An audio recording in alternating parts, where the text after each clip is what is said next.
Hello, Misfit Entrepreneurs. This is Dave Lukas, and welcome to another episode of the Misfit Entrepreneur, where it's our job to help you unleash your inner misfit and break through to higher levels of success, wealth, and fulfillment by bringing you the best insight and information from the world's top entrepreneurs, with a specific focus on their misfit side, the specific traits, habits, and secrets that have allowed them to thrive and succeed.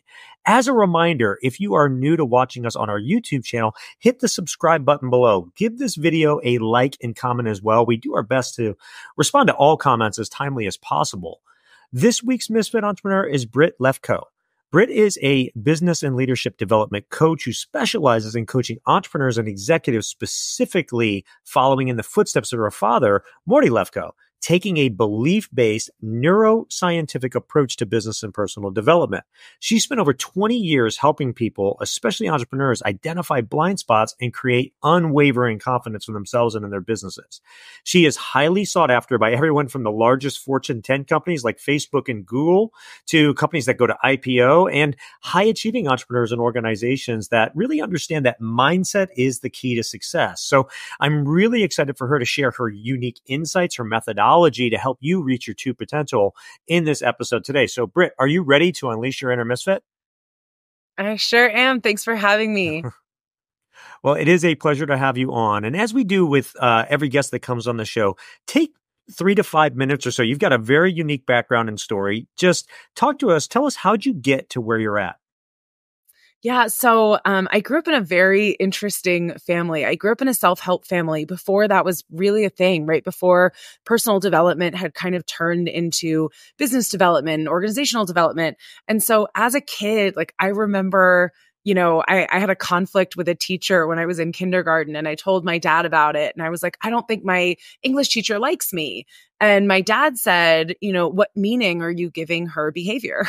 So from a really young age, I was taught to question, what is the mindset that I am bringing to the world? What is the meaning that I'm giving to the events? And I really learned in my family that events don't create your experience. The meaning that you give to events creates your experience, that your mindset creates your experience. And so I grew up kind of with this process. My dad was a guru in the self-help space. And so I grew up with this process to help people shift or eliminate their negative beliefs. And so I never knew a world where mindset wasn't at the center. I never knew a world where I wasn't questioning, my beliefs and the beliefs of people around me. And so, even when I started to think about like, what will I do, right? That big question that we ask, like, what do you want to be when you grow up? And that kids are really looking at. For me, it's like, well, my dad wanted to end suffering on the planet. And as a,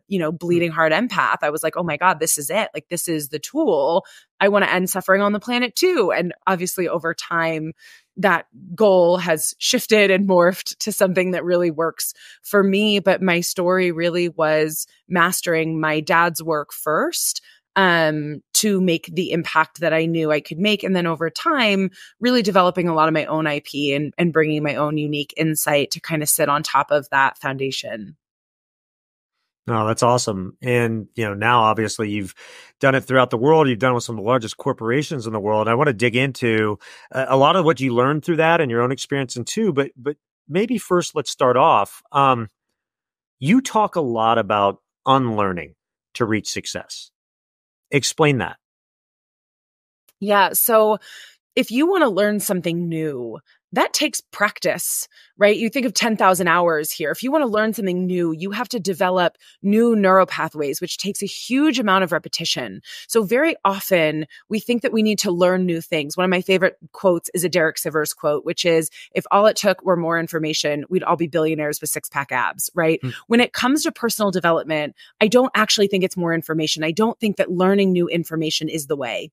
What I think is we need to look at the things that we think are true that are not in fact true. When you break an existing neural pathway, there is this moment of infinite possibility. There is this place where you get to explore other options. And so instead of trying to learn new things, learn how to be better, learn how to not procrastinate, learn how to delegate, we need to unlearn how to not delegate. We need to unlearn how to not procrastinate, right? So it is not the learning of new skills that I think is the most important. We are blocked. And we naturally want to explore and make mistakes and fail and experiment and express ourselves. And that will ultimately lead to the achievements and accomplishments that are most important to us. But the challenge is, we all know that you need to be willing to experiment and make mistakes in order to succeed. We understand that logically. But if you have limiting beliefs that what makes me worthwhile is doing things perfectly, or that I need to do everything by myself, or that my worth is tied to my achievements, we will not do the things that we know we need to do. And so it is the unlearning of those beliefs. It is the unlearning of these behaviors. It is the unlearning of these patterns that opens up space for us to do what we already actually know how to do. Like, there is so much that we already know. We just need to unlock that wisdom by getting out of our own way. So to that point, the next logical question is, okay, well, how do we do that, right? Because what you're talking about, and I think you talk about this a lot, is kind of really identifying and effectively fixing blind spots in that sense, right? All of us have them. Whether we want to deal with them or not, we do. So how do we effectively put that into practice and make that change for ourselves? Yeah. So I have two answers. One of them is, I think that being committed to this path is one of the most important things we can do. Now, that doesn't mean that everybody needs to start, feeling all their feelings and going to therapy. It's what a lot of people think that this path includes. And I'm not against that. If you want to do that, that's great. But it really is committing to being aware of your limiting stories. And there's a tool that I have that I can walk people through right now that I think is really effective in terms of starting to shift your mindset. So I'll go into that, but that's number one. Number two is, if you do want to hire a coach, or you do want to make that investment to really shifting those limiting beliefs, I think that's incredibly valuable. It's making sure that you find somebody who's aligned. And obviously, from my perspective, that's an amazing thing to do. But if you either are not in a financial position to do that, or if that's not something that you want to do, there's a really quick set of questions that you can explore that will start to unlock this. So I'm going to take all your listeners through it really quickly. Okay. So if you notice that you are in a limiting story, let's imagine that there is a business opportunity and your story is, it's going to take a really long time. And you're noticing that there's resistance. One thing I really help people look for is internal conflict.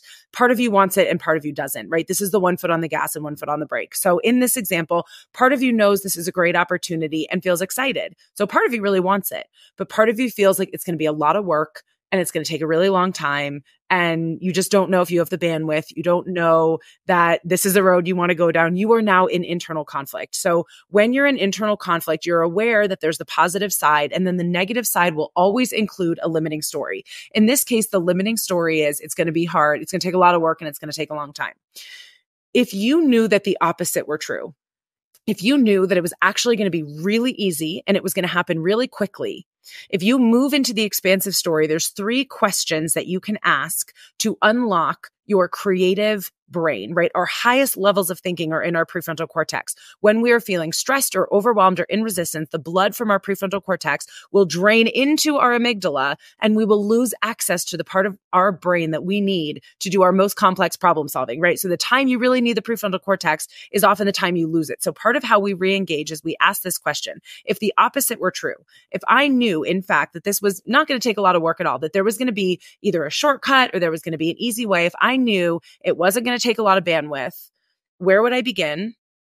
How would I think about it differently? And who would I ask for help? Just asking those questions alone will unlock the limiting mindset, or will take you from a limiting mindset to unlock an expansive mindset. If anybody's ever seen the movie Limitless, he like takes the pill and all of a sudden has access to our full brain. We have so much brain power that we're not using. We want to unlock like Limitless. And the first step is to move from a limiting story where, if you believe that it's going to take a lot of work, what types of options are you going to look for? Ones that are going to take a lot of work. If you believe it's going to take a long time, what type of context are you going to look for? What types of decisions? So you're limited by the types of creative solutions that you're able to come up with. And so when you step into an expansive story, you start thinking differently. And all of a sudden, things will start to change. You'll come up with better ideas, right? And who will I ask for help? That might mean that I delegate something to someone on my team. That might mean I ask a friend who, what they think. That might mean I reach out to a business mentor and ask their opinion.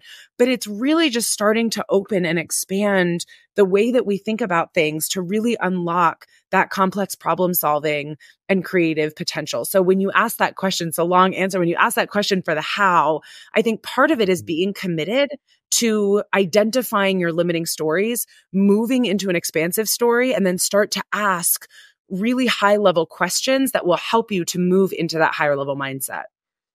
Yeah. And this is something that I've really talked a lot about before on this show, is the difference in how what we say to ourselves and how it impacts us, because, what we believe, what we say, all that, it becomes our reality. And so what a lot of people will do is they'll go down a path and then they'll say, that can't be done, or I can't do that, or I don't have, and whatever. Right. And that becomes like everything stops there. The brain stops at that point, right? Because there's nothing beyond it at that point. Okay. Right. But the mere act of asking how, as you kind of said, it activates the creative side of the brain. So your brain starts thinking, well, like, is it possible to do this? Or maybe it can be done this way, and so on and so on. And then you start working through figuring out how to do it. So just you took us through those questions are perfect, but just even asking, how could this be possible? Right. It opens up a whole new world of possibilities to us. While we're on kind of that, you kind of delved into the subject of neuroscience, and that's where a lot of this stems from. Talk to us a little bit more about neuroscience and our minds, right? What else should we know about how the mind works, and how, I think awareness is the catalyst to change for anyone, right? So what should we be aware to about how our brain works, and, the tricks it plays on us and all that stuff, so that we can combat it, if you will? Yeah, I love this question. I think that having a foundation of neuroscience is so empowering and so important, right? We go to school, and if you're in the US, you learn, the 13th president of the United States in a physics equation that you're probably never going to use. And what you don't learn is how your brain works and how you develop your belief systems, right? So there's 3 parts of the brain that I think are really important. There's 2 that are the most important for the purposes of our kind of little neuroscience lesson. The first one is your prefrontal cortex. This is logic and reason and rationalization and willpower. This is the part of your brain that dreams and visions and plans, right? If you meal prep or go to the gym, this is the part of your brain that gets you there. Now, this part of the brain is incredibly valuable and bright. Unfortunately, it's about 5% of our brain power, right? It's about 5% of our brain power. Our amygdala is our emotional brain. Our emotional brain is about 95% of our brain power. So if you look at functional MRI data, the part of your brain that lights up when you are making decisions is not your prefrontal cortex. It is your amygdala. So people say that there's logical people and there's emotional people. Maybe, but from a decision-making point of view, they are exactly the same, exact same brain activity. We all make emotional decisions, and some people are more adept at using logic to explain their emotional decisions. But for anybody who is in sales or has studied sales, or for a lot of you entrepreneurs, you understand there is only emotional decisions that are justified and rationalized using logic. So the challenge with your amygdala is that the belief systems that drive your amygdala are typically locked in by the age of 7.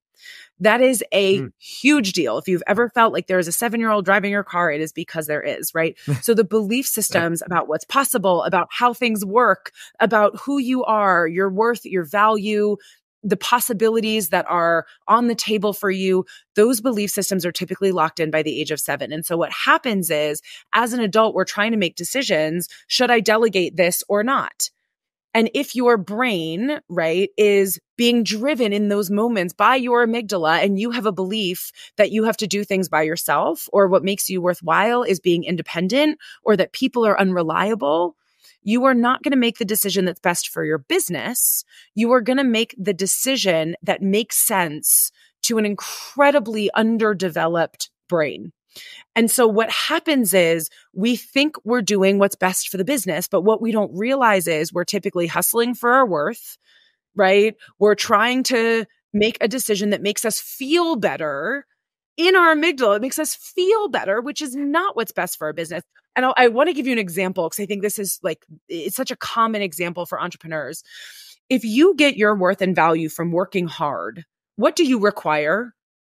right? Hard work. You require hard work. Mm-hmm. And so what you're not looking for is efficiency. What you're not looking for is what's most effective. Right. What you're not looking for is innovation, right? You're looking for places where you can prove your worth by working hard. And so I see entrepreneurs hit these stuck points because they are so attached to hard work that they're not able to see beyond, right? They are hiring people and paying them and then not delegating and really using them or empowering them. I see this with control, right? Because your primary goal in your brain is not happiness, it's safety. But the things that your brain deems safe have nothing to do with danger, right? This is another really key piece of neuroscience. The way that your brain develops around safety is ages 0 to 7, you are in a family and your survival does not depend on yourself, right? It depends upon your parents or primary caregivers, right? So you have interdependent survival. As a result, you are trying to create a feeling of harmony in your family because harmony is conflated with safety, right? This is so important, Dave, and all of the listeners. If you think of the ages of 0 to 7, your brain is trying to figure out how to be safe. And every time there's a feeling of harmony in your family, your brain will catalog those things as safe. And anytime there's a feeling of disharmony in your family, your brain will categorize those as unsafe. That has nothing to do with danger. So if at 42 years old, you have a fear of conflict, that's because your brain actually has cataloged conflict as unsafe. And so your amygdala is driving your decision making from these feelings that have nothing to do with reality. They have to do with a set of circumstances and feelings that existed early in life. And so until you untangle those, we are so often on autopilot where we don't even realize where these beliefs come from and where our behaviors are coming from. So the final thing I will say on neuroscience, just it's a very empowering piece of the puzzle. Our hippocampus is responsible for learning. But in terms of memory, like where we store memories, there is nowhere in the brain that actually stores memories. What does that mean? Every single time we remember something, we remember it differently. Memory is a number of associations. It's not a thing that's stored. And what that means is our memories are malleable. The more we change our relationship to our stories and our memories, the more empowered we become. So it's really important to understand memory can be changed and we can create stories that empower and support us or stories that disempower us. So understanding that there's nowhere where memory is stored is a really important piece of the puzzle because it aligns with all of the research on neuroplasticity. So I'll pause for a minute. That's a little neuroscience lesson. Well, Britt, before the break, you did a great job going through a really great lesson on neuroscience, neuroplasticity, how things work. I was going to ask you, and you kind of got into this, like we talked about emotion, right? People make decisions on emotion. And a lot of people don't ever stop to think of where do my emotions come from? You kind of covered that because it comes from our beliefs, right? So I've always said that, our beliefs lead to our emotions lead to our thoughts lead to our actions lead to our results. So if you take out the middle, right? It's beliefs lead to your results. So the key question that I think, and this is an individual journey, but I think there are some guardrails that I think you could put on it for everyone. The key question then becomes, how do I change the beliefs to have the results that I want? So I'm curious of your thoughts of what somebody that's listening to this now and saying, okay, I get it, but I've been filled with all this stuff ever since I was a kid. I've been conditioned to be all of this and it's all automatic responses and reactions and stuff. And, I just can't get myself to change it. Right. So how do people do that? Yeah, I feel so aligned. I love this question. So I'm going to break it into a couple different pieces. The first one is we often feel like change is really hard. And where that comes from is we've tried and tried and tried. And we assumed if it was easy, we would have done it already. But something being hard doesn't mean anything about what's possible. And so when I say that, what I mean is the fact that it's been hard doesn't mean it is hard. When something works, it works like that. Right? When it works, it works. And when it doesn't work, it doesn't work. If something's hard, my point of view is you're not doing it right. Right? Like I think that in life, when we get it, when it clicks, it's really natural and easy. And so instead of trying to fight ourselves, getting that when you see that change can happen instantaneously, it opens up a space, again, for you to start asking different questions, for you to think about things differently. So first and foremost, we have to shift the belief that change is hard and takes a long time. I will say from my experience, I spend my days working with clients and watching changes and breakthroughs happen in minutes. So it's really important for all of your listeners to get, when it works, it works. So the fact that it hasn't worked up until now is because it's not your genius zone, or the people who you've worked with, right, have not been as effective. When you work with the right people or you use the right tools, change can happen rapidly. That's number one. The second thing is, if you understand that your beliefs are the thing that lead to your emotions and your behaviors and ultimately your results, understanding where your beliefs came from is a really big piece of the puzzle. This doesn't mean that you need to remember every detail of your childhood. I have very sparse childhood memories. It's just getting a general sense of how things were and how they felt. And I think the most powerful way to change a belief is to go back to the source and replace it with a different story. Now, you cannot change your feelings with thoughts. You can only change a feeling with a feeling. So giving it a story and thinking it will not do the trick. You have to drop the thought into a feeling. So let's imagine that, there's a listener who had a really critical parent and has a feeling that, if I make a mistake, it means I'm stupid. Because every time they made a mistake, they felt humiliated by let's say their mother. And so if this person is able to go back into their childhood and come up with a different story, a story that would serve them, what else could it mean besides that you're stupid if you make a mistake? And so this is where we get to use logic, right? If we were to bring in logic and say, maybe my mother was not an entrepreneur, and she didn't understand that in entrepreneurship, mistakes are required. And so she tried to teach me about the world that she lived in. That's not the world I lived in. If she grew up in Antarctica and I live in Hawaii, I don't need to know about, right, having water and blankets for a snowstorm, because I'm never going to have one of those. So often we learn to fight a battle that we are never going to. It's like we spend our lives preparing for a war that we are never going to fight. Our parents teach us about their lives and their world, which is so loving and wonderful, but the world has changed. Right.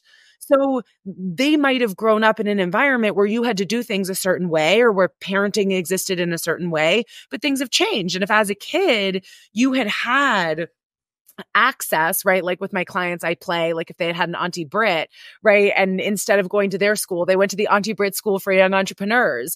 If you had gone to an entrepreneurial school where you were taught how to lead with curiosity and creativity, you were taught to experiment and make mistakes, you were taught collaboration, and what was celebrated was not getting an A. What was celebrated was perseverance or creative thinking or something that actually would have served their ability to build or grow or sustain a business or to innovate later in life, how differently things would have been. And so in this example, right, if this child had understood, oh, my mom is not setting me up for entrepreneurship. I get it. In her world, making a mistake is a problem. But in entrepreneurship, you have to learn how to make mistakes, right? It's like you have to learn how to lose. You have to learn how to fail, that those are things that are built into the entrepreneurial journey. I would have felt very different about making a mistake. And if you can actually feel that, you will notice the beliefs start to shift. And most importantly, you will start to feel that energy of excitement of like, oh, okay, now I can relate to mistakes differently. And you can start to get excited. Now, that doesn't mean that you carelessly make mistakes. It means you have choice. It means you have discernment. It means you understand where it's appropriate to make mistakes and where it is not appropriate to make mistakes. And you have the discernment and the choice and the autonomy to show up with a clear mind because you're not reacting to the fear of making mistakes. Yeah, that makes a lot of sense. And so I mentioned before, awareness is the catalyst to change. So like the first step is you're aware to when these thoughts come in and these actions or reactions that you have. And then and this is weird. I call it stop, ask, and choose, but it's literally stopping in the moment, asking yourself, is this the real thought or the real reaction I want to have to this scenario in my life? And then choosing whether to move forward. Because you mentioned choice too. And everything's a choice, right? But most people don't live from true choice. They live from other choices made for them that have just, again, been programmed in their mind. And they wonder why they can't get ahead. And they're on the hamster wheel and everything else because they're not actually making the choice.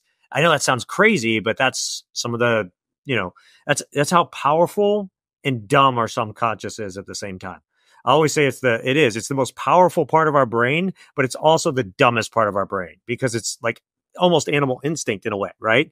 And so and it's really hard to do like the first time of like, stopping in the middle of a sentence and like thinking and like, do I want to move forward? But it becomes more second nature as you do it, but it's a lifelong thing. It never goes away, right? You're always going to have your brain is programmed to go to, the fight or flight, the negative, that sort of thing. So you have to be able to recognize that and do that. It's a really key skill. You articulated it really well. And I just wanted to kind of add that to it, so for those out there, I know it's going to be weird, but start practicing, stop, ask, and choose, and see what it's like to live from really true choice in your life.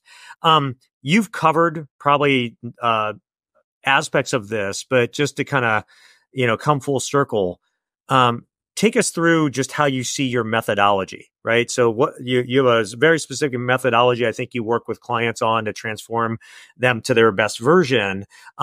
Just take us through those steps that, you see that apply to most people, right?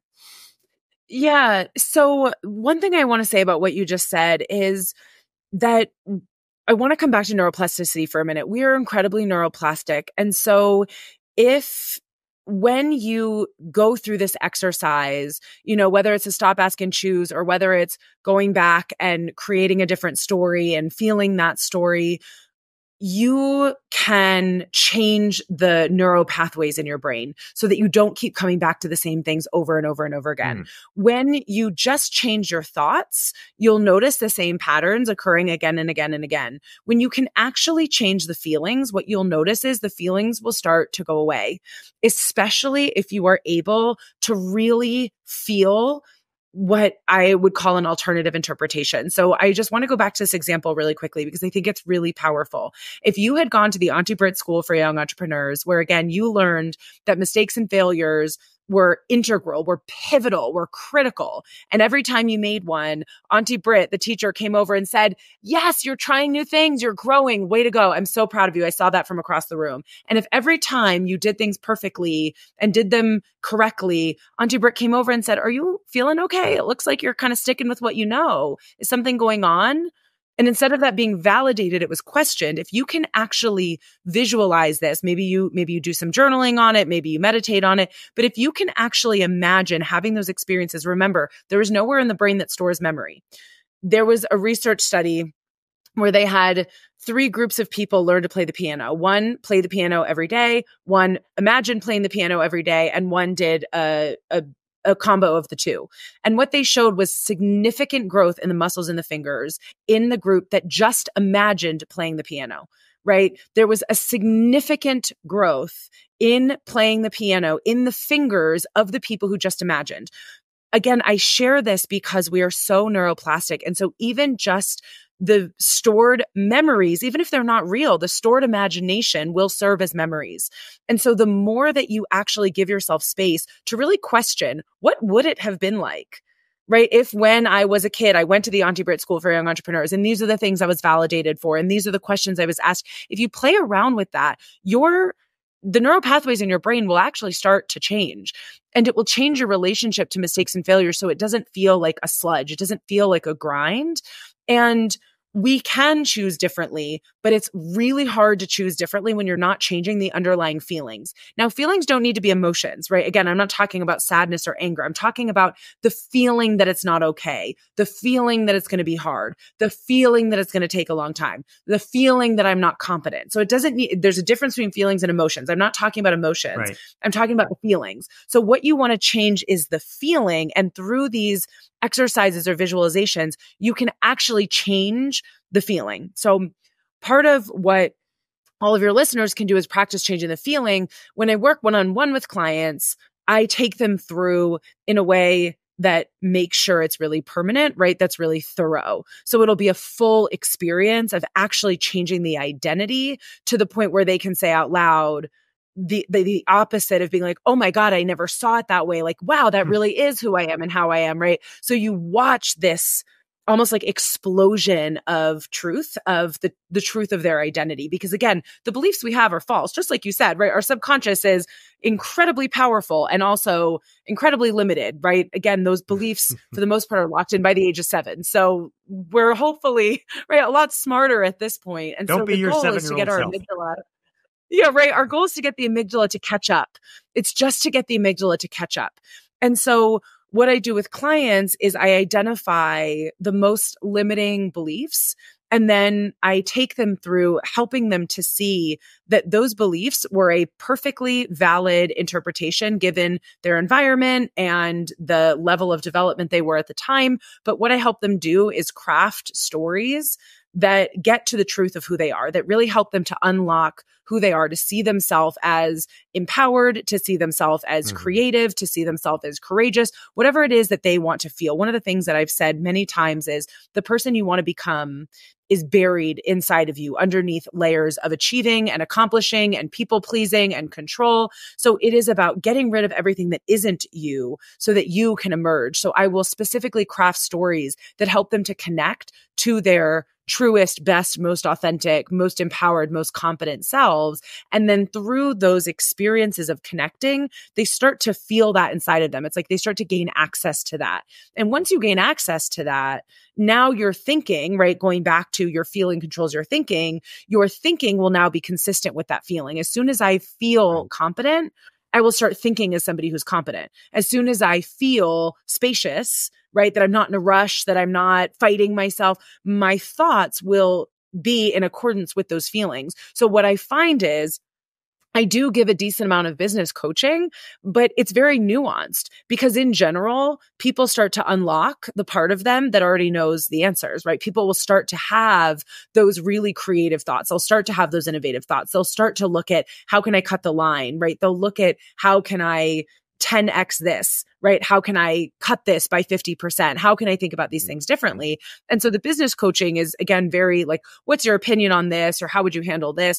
But a lot of it really is just unlocking that part of them through these visualizations where they're able to connect to, if I were to have interpreted it in this way, how would I have felt and how would I have done? And so these really extensive kind of visualizations and thought experiments, and then that it just unlocks. And then it's like they get to run without me and they don't need me anymore.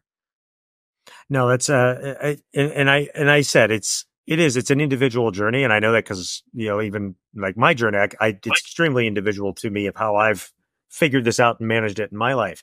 But speaking of that, working with, these top companies and the executives in the world, have you noticed any patterns? Are there consistencies that the most successful have that you help them overcome? And I guess an offshoot to that is like, what are some of the traits and habits of top performers that you do work with? Yeah, great. So let me start with some of the negative patterns first. There are absolutely themes for sure. And I kind of put them in buckets, right? I have my high performers who tie their worth and value to achieving and accomplishing. And one of the challenges that they face is they do everything they think they're supposed to do. They achieve and accomplish at a really high level. And what they have practiced is feeling like crap for all of these years and expect that when they achieve and accomplish whatever the next goal is, they're going to feel better, and they don't. And so at some point they start to feel this sense of dis-ease, right? They start to feel the lack of satisfaction, the lack of fulfillment creep in. And very often they've sacrificed so much in their lives. And so what they really need is, one, to be able to let go, because often they will become the bottleneck in their business. And so in order to hit the next level, they need to let go of the desire to accomplish and achieve and allow their team to do what their team does best. And so tying worth and value to accomplishing and achieving is huge. I see a lot of successful entrepreneurs tie, and this is a place where this really will screw you if you don't look at it, is to being busy, being productive, working hard, because the being busy, being productive, working hard is probably the greatest threat to innovation. If you are, again, looking at how do I make sure that I'm busy so I feel important or so I feel relevant, you are not looking at the most efficient and effective way to do things. You're not utilizing your team. So that's a huge one. Another challenge I see And I see this interestingly a lot with executives, often more than with entrepreneurs, but a need for control, a need for things to be done a certain way. So often there's an attachment of there's a right and a wrong way to do things, and things need to be done the right way, rather than being more creative and curious about different ways that things could be done. So control often paired with the idea that there's a right and a wrong way to do things, rather than you have your way, I have my way, he has his way, she has her way, right? We all have our own way of doing things.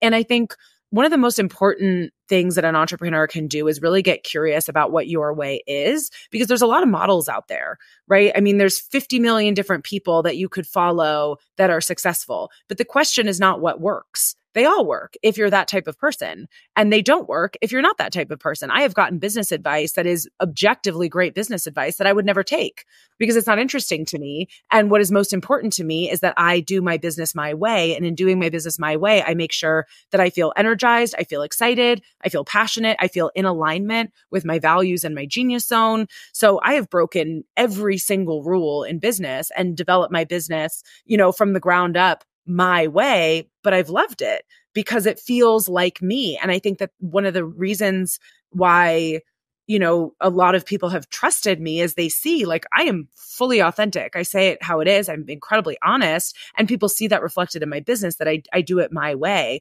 And the goal is not for me to teach my way. I don't want to teach my way. I want to help you find your way. And so I think that that's a huge gap that I see. And then some of the positive traits that I see in people who are highly successful, there is a creativity that I think really successful people lean into, right? Now, this is the people who do it their way. There are people who understand that even if it doesn't work right away, that if they follow it, they'll get somewhere. There's a level of perseverance that I see that is quite remarkable. I had a client a couple years ago who came from absolutely nothing, right? A just horrific upbringing, really hard, no money, and built a 10-figure business. And she had a lot of really negative, Perry Marshall calls it head trash, a lot of head trash. But what she had was an unwavering commitment that I will not relive my childhood. Like I will not recreate where I came from. And I think that is probably the greatest theme that I see is I'm willing to do the thing that's uncomfortable. I'm willing to make mistakes. I'm willing to fail because I am more committed to not reliving my childhood. I'm more committed to saying that's not my story than I am to anything else. And that is so honestly inspiring to me. And I have a lot of clients. I've worked with a lot of people who really just say like, my commitment is bigger than my desire to be comfortable. And so it is the mindset around commitment that I think makes people most successful, because if you don't give up and you keep putting one foot in front of the other, you will be in a different place. You might not be exactly where you want to be, but you definitely won't be where you were. And so I think that sometimes we are so attached to the outcome, we forget that outcomes are arbitrary. Goals are arbitrary. Right? It's a number or an idea that we make up in our head, and then we make it the end all be all. But we need to be willing to recalibrate our targets. We need to be willing to shift our goals when they no longer serve us. They get us moving, have a goal and start walking in that direction, but then question, is this actually the right direction? Is this actually the right goal for me? Or do I need to be willing to shift and pivot? And I think that people who are really, really successful are willing first and foremost to change their goals, to change their mind, to change their approach, because they are more committed to the general outcome than they are to the specific goals along the way. And I think that's so much of what gets them to where they are. Yeah, all of those are excellent points. In fact, that would be an awesome place to end the episode. But I have one more question for you that I got to get in, because I'd be remiss if I didn't ask you about your personal entrepreneur journey. So, what are 2 to 3 of the best lessons you've learned as an entrepreneur on your journey that you feel are important to share with all of those watching and listening today?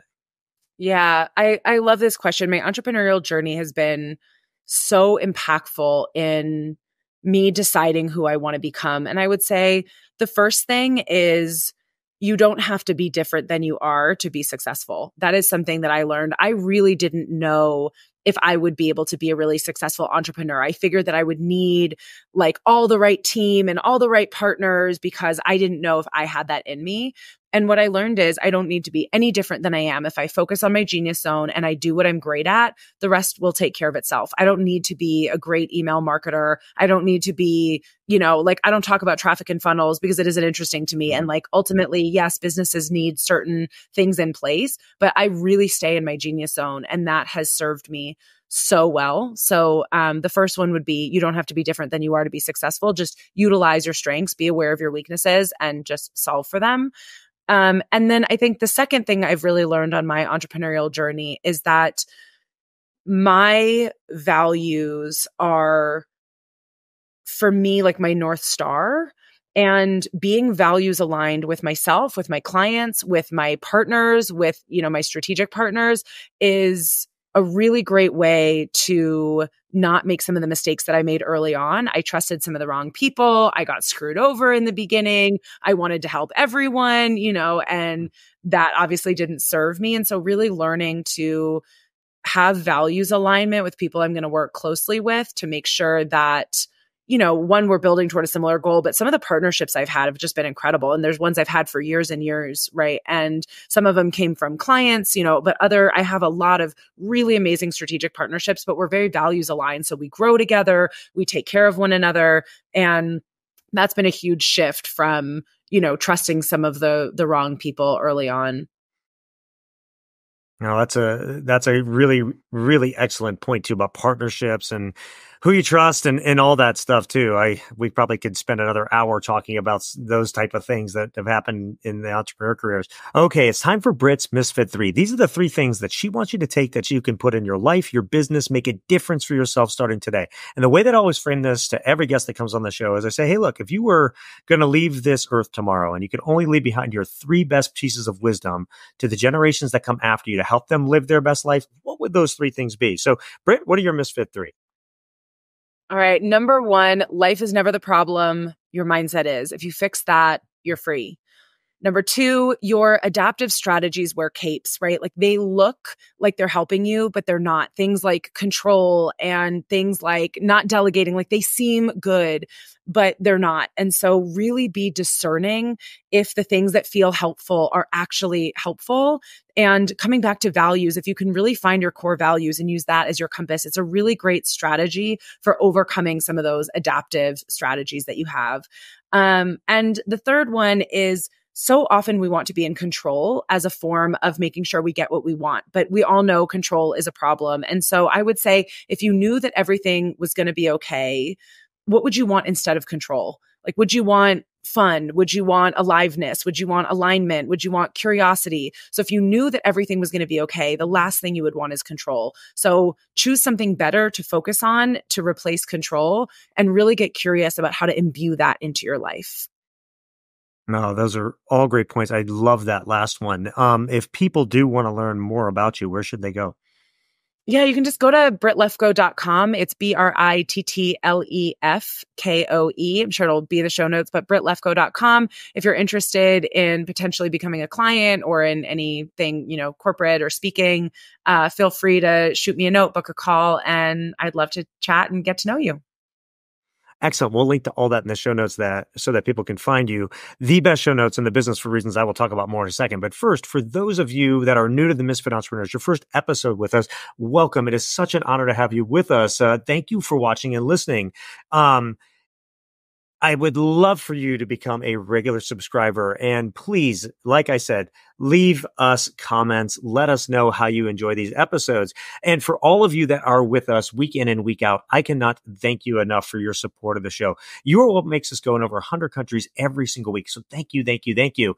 And as I said before, go out and check out the show notes for this episode. They are the best in the business because I do them myself. As part of my personal growth routines, I go back through these episodes every single week with great guests like Britt, and I take my best pieces of advice that I find and the tips and the habits and tricks and all that type of stuff to share with you. So check those out.